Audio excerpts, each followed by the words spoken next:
Angeline solo trip ထွက်မယ်ဆိုပြီးတော့ကလောဆိုပြီးတော့ဖတ်အပ်ရောက်သွားပါတယ် Angeline တို့ EV နဲ့တိုးတယ်တော်တော်စင်ပြေပြောရမယ်ဆိုရင်အခု Angeline တို့ရောက်ပြီ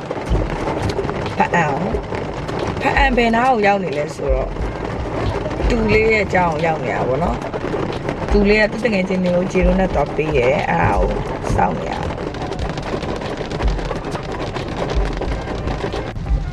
ဘာသူဆိုမောင်းနေပါပြီစလင်းနဲ့တာမောင်းနေပါပြီတော့အထိုင်စီးပါမယ်ဟာမျိုးကိုကြည့်ပါမယ်တမ်းပါတယ်အခုမဆိုးပါဘူးကြိုက်ပါတယ်ဟာပါမွေးတော့ပြည့်这个那家，哦对了，比我远。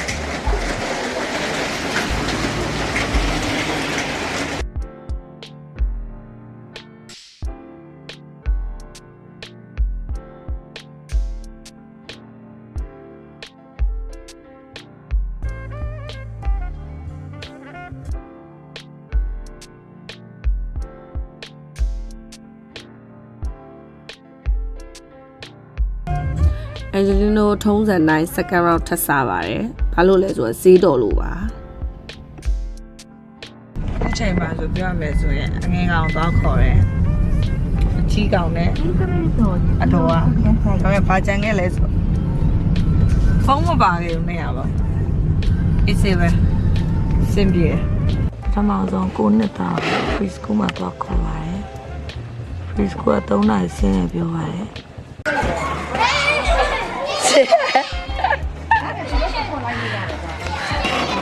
ရှက်နေတယ်ရုပ်ပြလေလာခေါ်တာရုပ်ပြပါဗျာဒီရုပ်ပြဒီဘက်ရုပ်ပြရုပ်ပါလို့တာတော့ဒီနေ့ဗာဒေးစီရလားတီရှယ်တီရှယ်လာချိုက်တာအလုပ်ဆွဲပေးတာကဲဘော်ရာတဲ့ကိုကြိုပြီးပါပြီလို့လည်းပြောလာငါတို့လာခေါ်တော့ပြောတယ်ဘာချောရှင်းလားရှင်းပါညစားဒါပါလားမင်္ဂလေးဒါပါလားကျောက်ဟုတ်စားအာလူဆိုမြေရရင်လာဒီစကြကပိချက်ဒီရောကြည့်ရအကုန်လုံးကထူးခြားနေမှာပေါ့နော်ဝနေရဆိုပြီးတော့ဘာလို့ဝလဲဆိုတော့သူတို့ကဒီလိုမျိုးဟင်းကိုနေတိုင်းစားကြရပေါ့နော်အဲ့ဒါလည်းအရှမ်းလန့်သွားတယ်အိမ်မှာဆိုရင်လည်းအမေကလိုမျိုးဝဲချက်တာပေါ့နော်ဒါကတော့အမပါပြီးတော့ဒါခဲဦးပါသူတို့လည်းမပိတ်ပါဘူးအဲ့ဒါကျတော့ဆိုပြီးတော့အဲ့ဒီနဲ့တူနေအောင်နဲ့ vacation မှာစားကြရပေါ့နော်အမကလည်းတစ်ချက်လာကြည့်တယ်ပြီးတော့အိမ်ကညီမလေးတွေကလည်းလာပြီးတော့ supporting ပေးတယ်ဒီလောက်များနေတဲ့ဟင်းကိုသူတို့အချောက်ချက်နေကိုထပ်ပြီးတော့ခင်းပြီးတော့သူတို့ထပ်ပြီးတော့ကျွေးပါတယ်ရှယ်စားပါတယ်တူကြီး3ယောက်တစ်ခါမှအဲ့လိုဟင်းမျိုးကိုအစီရွှဲတစ်ခါမှမစားဘူးပေါ့နော်ဒါကတော့ပထမဦးဆုံးကိုမျိုးအိမ်မှာသွားလဲရင်းနဲ့စားဘူးချင်းပေါ့နော်အခုကတော့မနက်9 နာရီကျော်ပေါ့နော် Angeline နိုးပြီဘာလို့နိုးလဲဆိုတော့ Angeline ကပုံမှန်ဆိုလဲ6 နာရီ9 နာရီထားတယ်တမမလို့ခရီးသွားတော့နည်းနည်းစိတ်လှုပ်ရှားသွားတယ်နဲ့9 နာရီကျော်လောက်မှစနိုးတယ်ဒီနေ့ကတော့ Angeline တို့တောင်းတက်မယ်တောင်းကိုကြာရင်တောင်းတက်ကြမယ်ပေါ့နော်တက်မဲ့အဖွဲ့သားကတော့ Angeline တူအကြီးကောင်ရှိမယ်ပြီးတော့နောက်ဆရာဝန်မလေးတယောက်ရှိမယ် Angeline တို့တော့တောင်းတက်ကြမှာဖြစ်ပါတယ်ပြီးတော့ Angeline and plan နဲ့သွားတဲ့ trip မလို့ Angeline booking လုံးဝမလုပ်ပါဘူးအဲ့တော့အခက်အခဲဖြစ်ပါတယ်ပေါ့နော်ပြန်ပြီးတော့ hotel အခန်းမရှိတာများတယ်ဖတ်အခုရသည်ပါပေါ့နော်ဒါပေမဲ့နောက်ဆုံးတော့ရသွားခဲ့ပါတယ် Hello morning မှာစစချင်း Angeline တို့မှာတောင်းတက်တော့ရယ်တောင်းတက်ပါပါတောင်းတက်လဲဆိုတော့ Okay ဆိုတော့ပြန်တက်ကြပါပေါ့နော်ဒီလည်းပြီးတော့ ဟုတ်မနေဘူးအဲ့နဲ့โอเคနည်းနည်းတစ်ချက်လျှော့ဆိုတောင်းဝိုင်းတက်ကြလို့ဖြစ်သွားโอเคတောင်းဝိုင်းတက်ပဲလေဖြစ်ပြီးတရားမှမရှိဘူးတဲ့တက်ဖို့ပဲအဲ့နဲ့ကျိုင်းတောင်ဖြစ်သွားတယ်လောဆယ်ကဘယ်လိုလာမလဲတော့မသိဘူးတော့ကိုသူတို့ကားတက်မယ်တော့ကိုလာလျှောက်တက်ကြမယ်အဲ့ဒါကြောင့်လို့တော့ဖြူလေးပဲဝယ်လိုက်တော့မပေတော့ဘူးခံစားနေရတော့အခုမနဲ့ငါလိုက်မယ်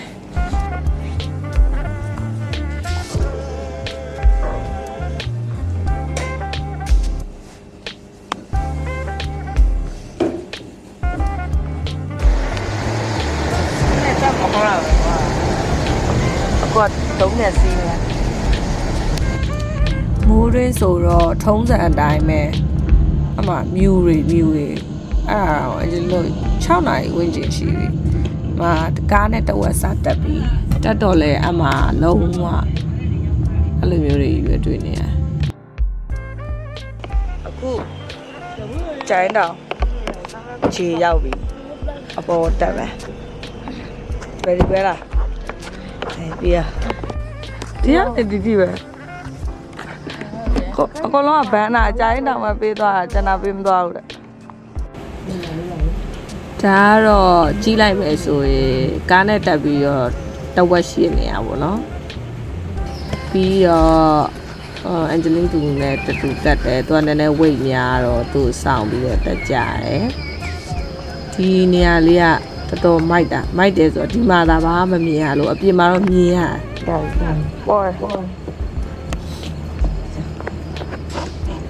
ဒီကနေ့300ပဲရှိရအောင်3နှစ်လောက်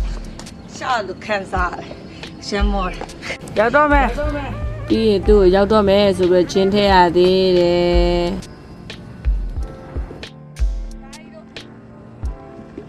တောင်မတက်ချင်ကြိုင်းတော့လားလေကနေ့300ပဲအေးစေးပဲ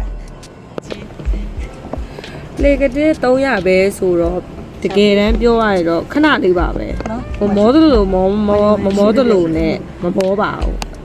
အရှိရောက်သွားတော့အပေါ်ရောက်သွားတော့အရန်ကိုအဆင်ပြေတယ်ဘာလို့အဆင်ပြေလဲဆိုတော့သူ့ရဲ့ထူးခြားချက်ကတောင်ထိပ်ရောက်ပြီဆိုရင် background အနေနဲ့သူ့ရဲ့ another site မှာမရှိလဲဆိုဇွဲကပင်တောင်ရှိရဲ့အတွက်အဲ့ဇွဲကပင်တောင်ကိုဘယ်လိုလဲ background ယူပြီးတော့ဒီလိုဓာတ်ပုံ special ရိုက်လို့ရတယ်အဲ့ဒါကိုတော့နေကနေပဲတိလောက်မှထင်တယ်မျိုးကလူတွေတော့ training မဖြစ်သေးဘူးအဲ့လိုမြင်ရတယ်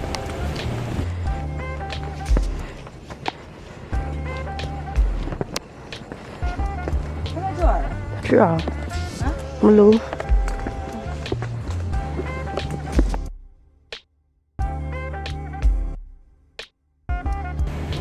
အောက်မှာတော့ဖအံမြို့ကြီးရဲ့သူတို့ရဲ့တက္ကသိုလ်တစ်ခုပေါ့နော်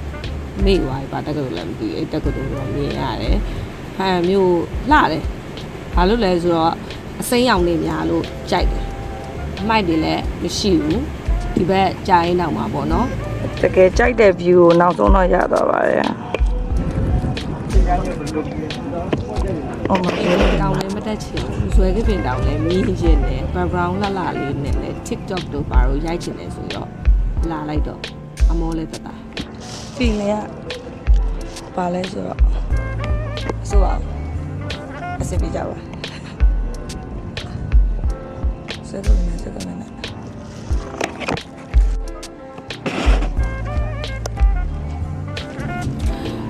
အပြန်ကြတော့ထင်တဲ့အတိုင်းဖြစ်မလာဘူးမိုးတွေရွာတော့မရိုက်ဖြစ်လိုက်ပါဘူး breakfast ဝင်စားပါတယ် breakfast ဝင်စားကလည်းဘိုက်အရန်စားတဲ့အတွက်မရိုက်ဖြစ်လိုက်ပါဘူးခင်ဗျာအခုထုတ်ပတိုင်သွားတဲ့အဲ့လေကားလေးကိုဖြတ်ချင်တော့စကိုင်းမောင်းပါရယ်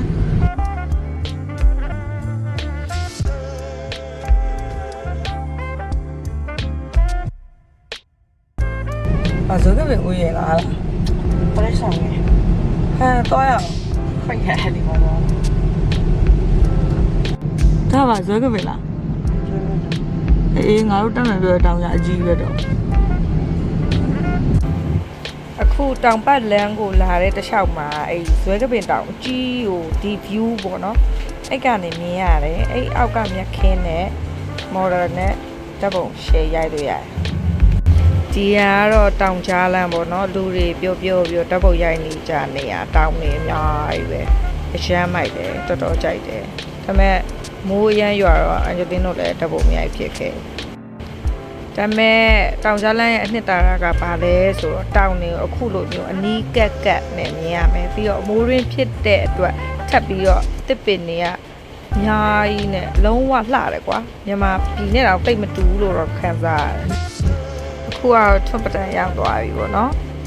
အခုမြင်ကျင်တဲ့ရေကြီးကိုမြင်ရပါပြီဒါပေမဲ့အန်ဂျလင်းဓာတ်ပုံမရိုက်ခဲ့ပါဘူးဘာဖြစ်လို့လဲဆိုတော့သူတွေအများများတယ်9စာရှယ်ကျွေးလို့ရပါတယ်ထွတ်ပတန်ရောက်ပြီဘာထူးကြွားလဲဆိုတော့ကန်တော်ကြီးအသေးစားကိုကြောက်တာပေါ့နော်ဒါပေမဲ့ပိုကောင်းတာ atmosphere အရင်ကောင်းတယ်စင်ပြေငါးလည်းရှိရဲ့ဟိုးငါးပြငါးသူတို့ကငါးစာကျွေးမယ်ထင်နေရငါးစာလည်းမဝယ်အောင်ငါတို့ကထွတ်ပတိုင်ရဲ့ထူးကြတဲ့ချက်ကပါလဲဆိုတော့အိတ်လေးတရားလေးပေါ့နော်အိတ်တရားလေးကိုဖြတ်ပြီးတော့အောက်ကငါးလေးကိုကြည့်ပြီးတော့ငါးတွေကလည်းတော်တော်များတယ်ပြီးရင်ငါးစာလည်းကျွေးလို့ရတယ်အဲ့ဒါလေးကတော့တော်တော် unique ဖြစ်တယ်ပေါ့နော်တောင်ကြတယ်ထွတ်ပတိုင်ကနေဖြတ်မယ်ဆိုဒီကိုပစ္စည်းလေးဖြတ်ရတယ်ကိုမဝင်ပါဘူးဆိုဝင်လိုက်ရပြီတကူဘူးတော့မဟုတ်ပါဘူးတောင်ချားပေါ့နော်အေး so masabu and then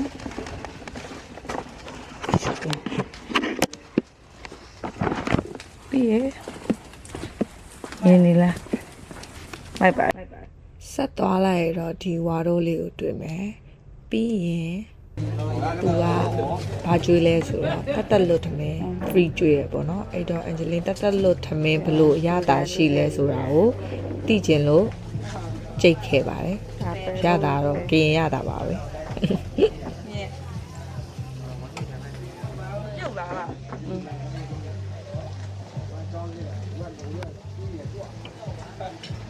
စပေါ်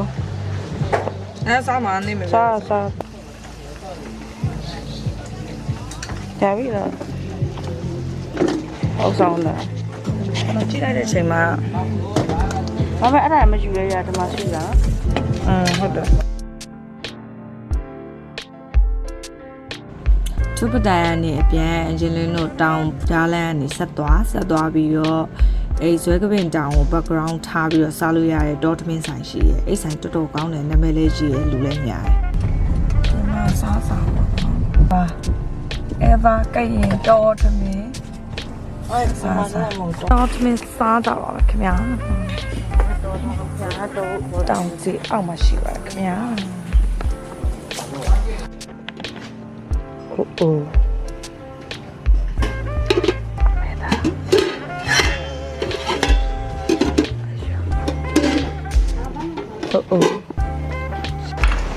ဘယ်ကဝါဒီဘာဝါဟောပါစက်ဒီလိုမျိုးကရင်ပြီးရောက်ဒီလိုမျိုးတို့စရာဒီလိုမျိုးကရင်နဲ့စား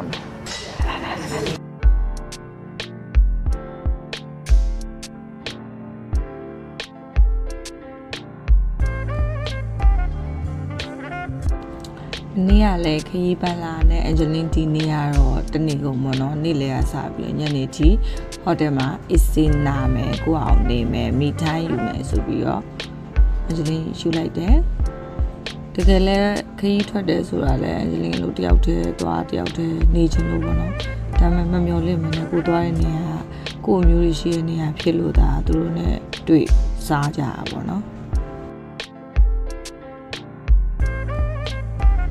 ဒါပေမဲ့လေဒီလားအပြောသာရှိတာလုံးဝမနေနိုင်ဘူးအဲ့တော့ဘာလုပ်လဲဆိုတော့ exercise တွေစားထားလို့ပေါ့လို့နဲ့လေထပ်ပြီးပြင်းသွားပြင်းအောင်သူတော့ပါဘူးဆိုပြီးတော့မျိုးရရောက်သွားတာပါကိုကြည့်နေမေဘိုက်တာနေပါနည်းနည်းပို့ဘူးနေလို့အေးယိုဒီက တော့ဟင်းအနောက်မှာဟင်းချက်လေးကိုပြောကြအောင်ဒီပါ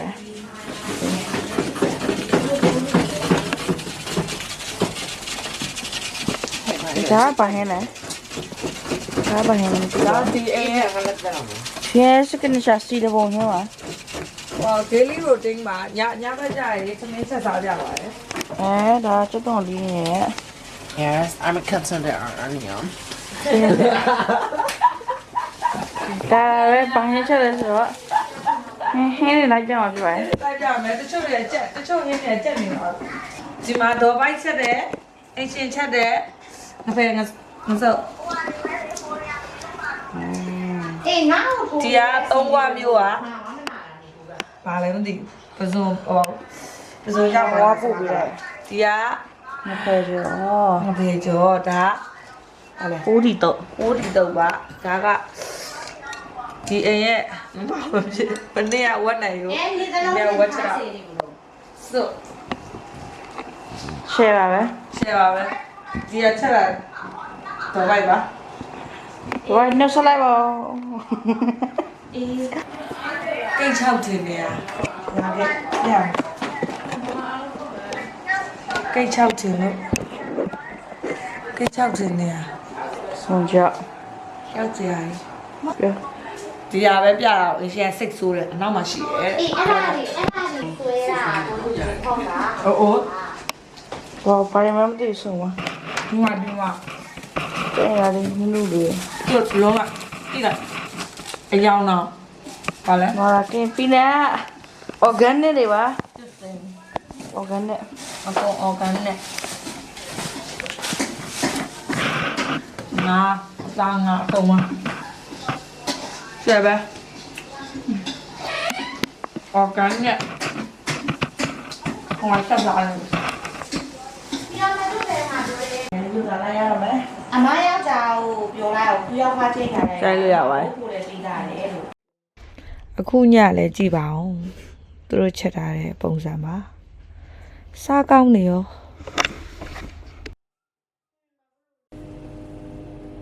T3 ဒီ Queen Hotel ရဲ့ကရက်မှာပါရှိလဲဆိုတော့ကန်တာယာကန်ရှိရဲ့အကန်ကိုတစ်ချက်တော့ပြည့်ပြီးရ breakfast ဟိုကောင်လေးမှာတော့စားမယ်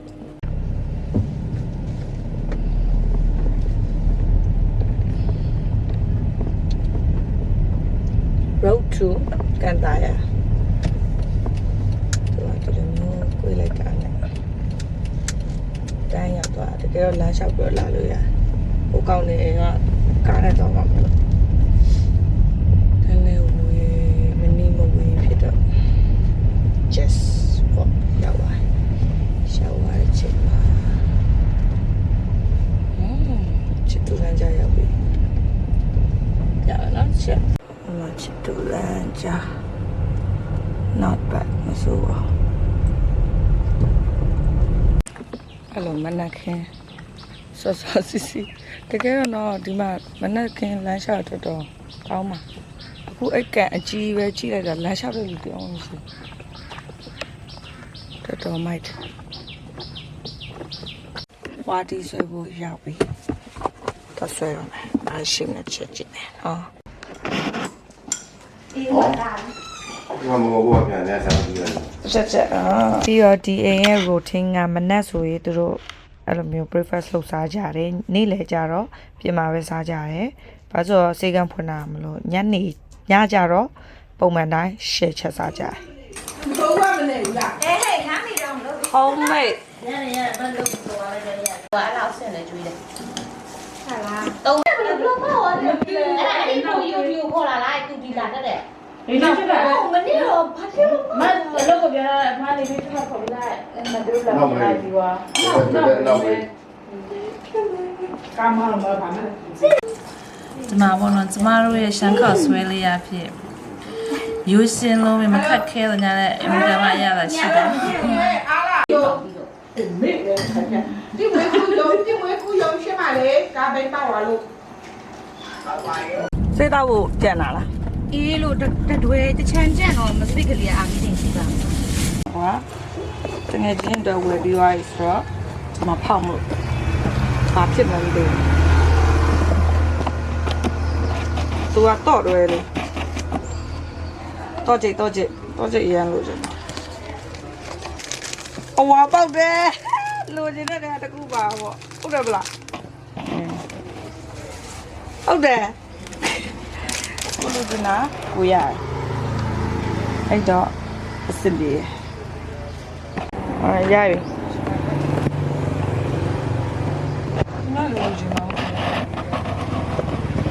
လူချင်တာရပါရဲ့ပေါ့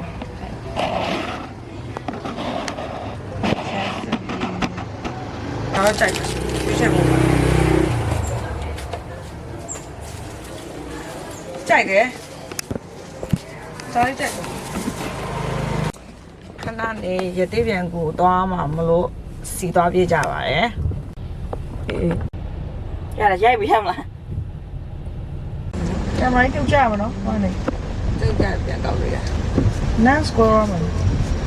ဒါတော့ကိုတူကိုတစ်ချက်ခဏစိတ်ကောက်လိုက်တယ်ဘာဖြစ်လဲဆိုတော့သူ့ဓာတ်ပုံဗီဒီယိုရိုက်ခိုင်းတာကိုမရိုက်ပေးဘူးဆိုပြီးတော့အားနဲ့ကိုယ့်အောင်စိတ်ဆိုးနေအမှထောင်ပြီးတော့မရိုက်လိုက်တော့ဒါမဲ့စိတ်ကောက်တာ2မိနစ်တောင်မကပါဘူး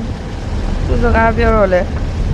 သူကကျင်တော့မပြောဘူးပေါ့ဒါလေးပါညာဘက်တိတ်မကန်တာအဲ့ဒါစံကြောင်းဒါပေမဲ့သူကအဲ့လိုမျိုးပြောလိုက်တော့စကားပြောပါပါတယ်ဒီတော့ပုံမှန်ဖြစ်သွားရဲ့အခုက road to ရသေးပြန်ကူပေါ့နော်ရသေးပြန်ကူမှာဘာထက်ရှိသေးလဲဆိုတော့ LY in ပေါ့နော်သူတို့နှစ်ခုကနာမည်ပဲချတာပါတကယ်တော့အဲ့ကူဘေးမှာမိုးတွင်းဆိုရင်လေခွက်တွေကရေရှမ်းတယ်ရေရှမ်းတော့အဲ့လိုအင်းလိုမျိုးဖြစ်သွားတော့အမဖောင်စီးရတယ်တည်ရမလားတစ်ခါစီး3000နဲ့အန်ဂျလင်းတို့သွားစီးမယ်ဆိုပြီးတော့အန်ဂျလင်းတို့စီးခဲ့ပါတယ်မဆိုင်ပြန်လာဖြစ်ပါတယ်ဟုတ်လိုက်တာလာပါထားကြမှကမဟုတ်ဘူးသွားနာသွားနာလို့ဘယ်တော့မလာတော့ဘူးကြည့်မယ်လို့ပါဘူးအဲ့လိုပေါ်တယ်မပေးဘူးအခုအန်ဂျလင်းတို့ရသေးပြန်ကူရောက်ပြီးရောက်တဲ့အတွက်အန်ဂျလင်းတို့ရသေးပြန်ကူကိုအရင်ဝင်လိုက်မယ်ဘာဖြစ်လို့ဝင်လိုက်လဲဆိုတော့ LY in ကိုသွားချင်တာဒါပေမဲ့ LY in က booking ယူရတဲ့အတွက်တနင်္လာလောက်စောင့်ရမယ်ဆိုတော့အချိန်ရှိခိုက်လို့လာဆိုင်အနေနဲ့3ယောက်သားအဲ့မသိတာဒီလိုမျိုးရသေးပြန်ကိုသွားလိုက်တယ်သွားလိုက်တဲ့အခါမှာလည်းအရန်ကိုစိတ်ကြည်နေမှုရတယ် location နဲ့အရန်ဆက်စားခြင်းပဲ update ကြောက်ခဲ့တာနောက်ပိုင်းအဲငါတို့မဆိုးလုံးနိုင်တာပဲမီးမလာပဲသူများအဖော်ခေါ်တဲ့လမ်းမှာရန်ကုန်သူတွေထင်တယ်မလိုက်ရဲကူကအရန်တူတော့မီးမလာလဲသွားကြမယ်ဆိုပြီးတော့ဆုံးဖြတ်ချက်နဲ့ချလိုက်တာပေါ့နော်တကယ်တော့မီးမလာရင်မသွားတာတော့ပိုတင့်တော်မယ်လို့တော့ထင်တယ်ဒါပေမဲ့အန်ဂျလင်းတော့သွားဖို့တဲ့အတွက်သွားလိုက်တာမီးမလာတော့နည်းနည်းကူတဲ့ကမှောင်တော့နည်းနည်းကြောက်ဖို့ကောင်းပေမဲ့အခု result ကို show လိုက်အဲရမ်းလိုက်တယ်အန်ဂျလင်းကင်မရာထားခဲ့ရပါတော့ဒီဖုန်းနဲ့ပဲရိုက်လိုက်တော့အဲ့လိုမျိုးလေးတော့ဖြစ်တယ်ပြီးတော့သူ့ရဲ့အနောက်ဘက်မှာလည်းတော်တော်လေး view ကြည့်လို့ရတယ်ပေါ့နော်အဲ့ view ကတော့ LY in view ပေါ့နော်တော်တော်လာတယ်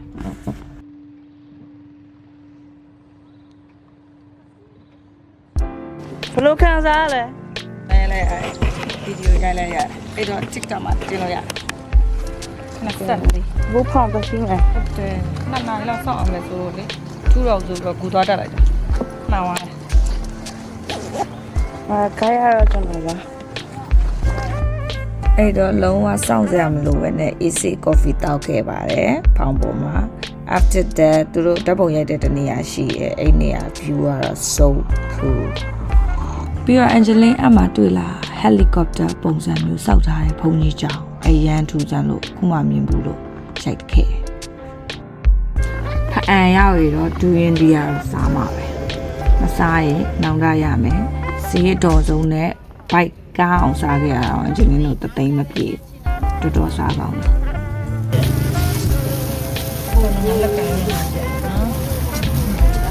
ဒုက္ခမှာတော့အဲ့လိုစားရပေါ့နော်ဒုက္ခလာစားတော့ကားစီးပြီးတော့အိုးစစ်တာပဲငါအဖြစ်ဖြစ်တယ်လေဟမ်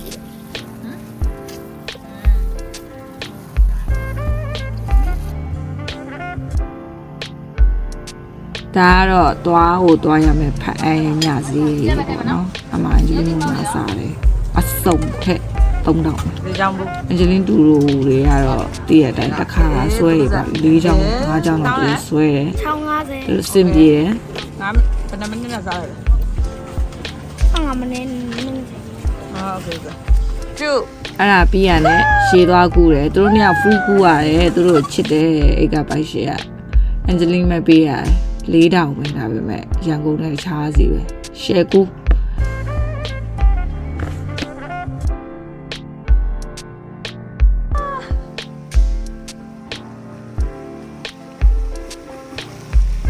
ပြောင်းကြီး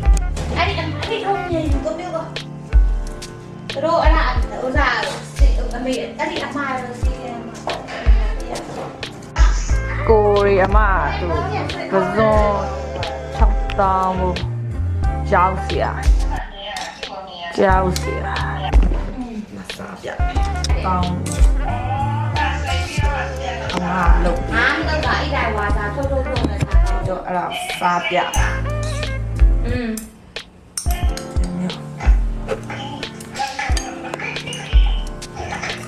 အဲ့ဒီလည်းသိကြ တော့ဒီခုပိုင်နေပြတာလို့ ကဲအန်ဂျလင်းရဲ့ခီးစဉ်တွေကဒီမှာရင်ပြီးဆုံး